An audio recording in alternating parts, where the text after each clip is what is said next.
Two girls stand before me and only have one name. For the name I do not call, the girl must immediately return to the loft, pack her bags, and go home and exit the competition. Laurel K Hamilton versus Buffy. Who in the world will be called? Well, we can just put her right there. We don't need her. It's gonna be Buffy. So anyway, this video is going to be me sharing my first cycle of summer reads, and by cycle I mean books that I read at the tail end of May on up into the beginning of July. The reason I'm tagging it a cycle, as you know, a reference to America's Next Top Model, which I was at one point I was so obsessed with this show, girl, you just don't even know. And then I got out of that, and now it's coming back, and I'm okay. That had nothing to do with this video. Focus, Troi, focus. But yes, the reason that I'm tagging this video cycle is because really I'm tardy for the party, sister. Like, girl, I am tardy for the party. It is August and I'm just now sitting in front of this camera to talk about what I read in June. So we're gonna call it a cycle. We're gonna have 3 cycles. So the first book that I read as a part of my first cycle was Rhonda Burns' Hero. Now, if you are familiar with Rhonda Burns, you know that she is the author of The Secret. The Secret came out in 2006. Girl, it hit global proportions. I have my own thoughts about this book, but what I will say is that first, The Secret, according to Rhonda Burns, her book on The Secret is her ideas of the law of attraction. The law of attraction is basically what you think about, what you focus on, what you grind your teeth on at night, and in which you need your Sensodyne if you're not careful. How those things manifest within your life, bringing either good experience or bad experiences into your life, you know, influencing your conditions in accordance to what you think. Now, what she does in Hero is that she takes that same concept, that same idea of the law of attraction, and she infuses it with the monomyth of the hero's journey. Now, if you're not familiar with the hero's journey, that is basically a literary form of telling in which a writer takes his or her protagonist. He gives his or her protagonist a specific task or purpose for their lives. That protagonist denies that purpose, and in turn they eventually accepts it, and then they change as an individual and take the information that they've learned and go back to the beginning of their journey in which they change their community. She takes Hero and applies that same monomyth of the hero's journey into you, the individual, and how important it is for you to follow your dreams. She has a group of other individuals, other, you know, world star athletes, other business tycoons, and other, you know, successful, influential people. She have them tell their stories as it regards their own personal journey. So there's chapters in which, you know, she's talking about obstacles, and then there's these individuals who have proven that they've overcome their obstacles in order to find success within their own lives. And I loved reading those individual stories because, you know, they're just encouraging and inspiring altogether. And on this channel, we are all about fun, laugh, and inspiration. So the next self-help book that I checked out from the library and read was Laurel Day's How to Rule the World from Your Couch. I just had to feel that. I'm sorry. Like, girl, you know, on this camera, I have to feel the beat.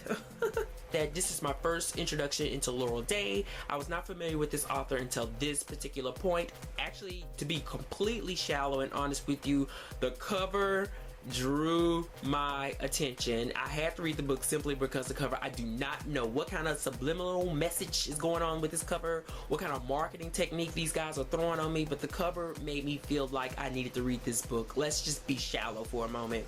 All that aside, as I said, I'm not familiar with Laurel Day and her methods of self-help. Her primary tool for inspiring change and encouraging you to, you know, seek success within your life is through your intuition. I will say that Laurel Day's ideal of intuition was very unique and new to me, her particular perspective. But at the same time, if you're not familiar with her as an author, if you have not been following her, or, you know, she does coaching programs, you're probably going to be lost like I was with How to Rule the World from your couch. But because I did have a lot of trouble understanding her concept and, you know, applying her exercises that she introduces within the book, each chapter, I will say that you can always read my blog post on it. and if you decide to get the book, I would suggest you get it as an audiobook. So next I have Buffy season 10, titled I Wish. This is book number 2 or volume 2 in the Buffy season 10 graphic novel series, or the comic series. As some of you know who have been following Buffy after the show and in her comic book form, at the end of season 8 she destroyed the seed of magic, the magic seed. Girl, Puff the magic dragon lived by the sea. She destroyed the seed of magic, which in turn destroyed, you know, magic across the earth plane. At the end of season 9, she had to restore magic in order to save her sister Dawn. Gag me with a spoon. I can't do Dawn. I can't do Dawn. This is for those who are familiar with the show and the comics. So after she restored the seed of magic, the rules of magic was completely gone. You know, there's always some ramifications that need to be written down in stone because people can get a little out of hand with their magics. But what happened was that now that magic has been restored back into Earth, it's been resetted. So Buffy and her friends, they have to basically rewrite its rules and how it operates on the Earth plane. The problem is that there are a number of demons or vampires or all kinds of, girl, this is Buffy we talking about, like it could be any damn thing, but there's a number of these bad guys who are trying to take over the, you know, the rewriting of the rules of magic so that they can write it in their favor. And that's where all the conflict happens within this book, within this season 10. So with all that background information out of the way, I just want to go ahead and say that I absolutely love Buffy the Vampire Slayer season 10. Season 10 is so off the chain to me. Like, the writing is scaled back. It is very, very, very, so much scaled back from what it was in previous seasons, season 8 and 9. Because in season 8 and 9, I thought while the comics and the stories were good, the writers were just having way too many orgasms on the page. Girl, that's the best way I can put it. Like, we know that Buffy is urban fantasy. We know that it's fantasy in general. We know that there's vampires, demons, werewolves. We got all of that. But I do not need to have the writers having characters flying in spaceships. That's not appropriate. Girl, sister. But as far as the writing, as I said, they really scaled back. They tightened it up. To me, it's more consistent. So each particular issue or chapter moves right along into the next one. And I say that in contrast to season 8 and 9, where a lot of the times they, like I was saying, the writers were having orgasms on the pages, in which they would have chapters in between the main story or the main arc that would just didn't have not a damn thing to do with the overarching story to me. Basically it was just branching off into whole different directions that to me I just found really irritating.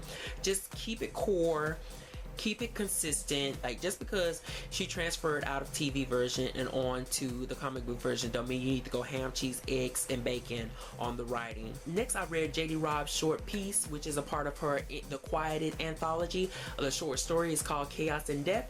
As you guys know, I love Detective or Lieutenant Eve Dallas, honey. We know that. We're not going to get into that today. But anyway, this short story, Chaos and Death, I thought was one of her better short stories.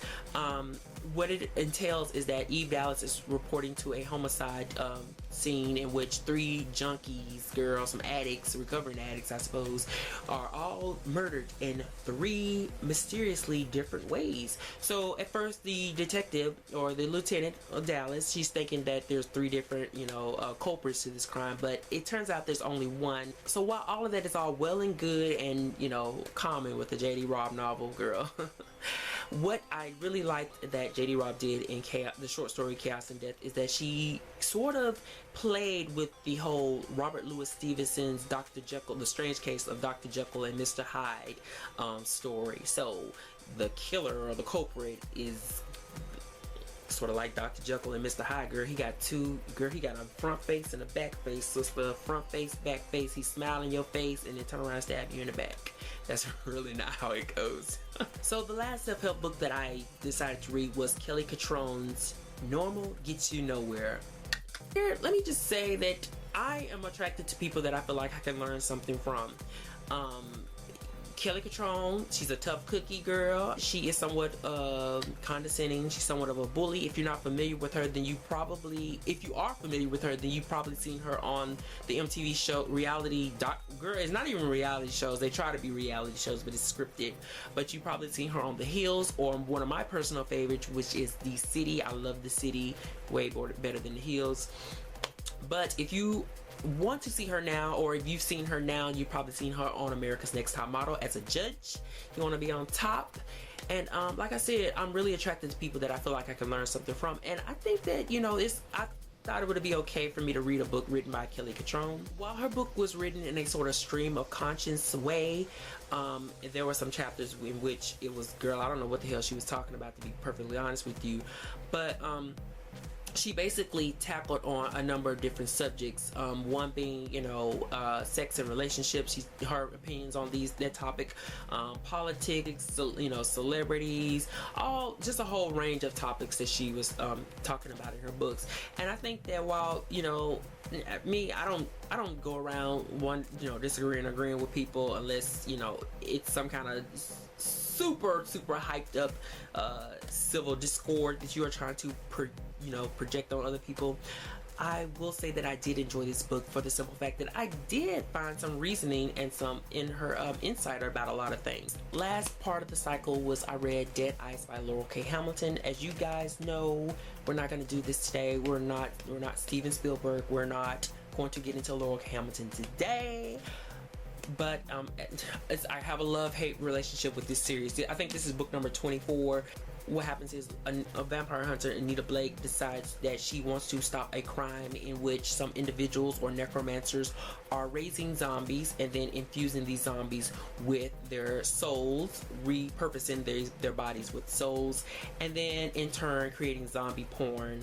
Please don't judge me, girl. Like, even I, at this tender age that I am, is still trying to wondering why. But what I will say is that I wrote this, I think it's a funny blog post in which I, tackle most of these little tabs that I created here and my personal insight or thought on what the author is really trying to say as it regards her character and all the crap that goes on in this series. So guys, that's all that I have today for my first cycle of reads. I'm so grateful that you guys joined me on this.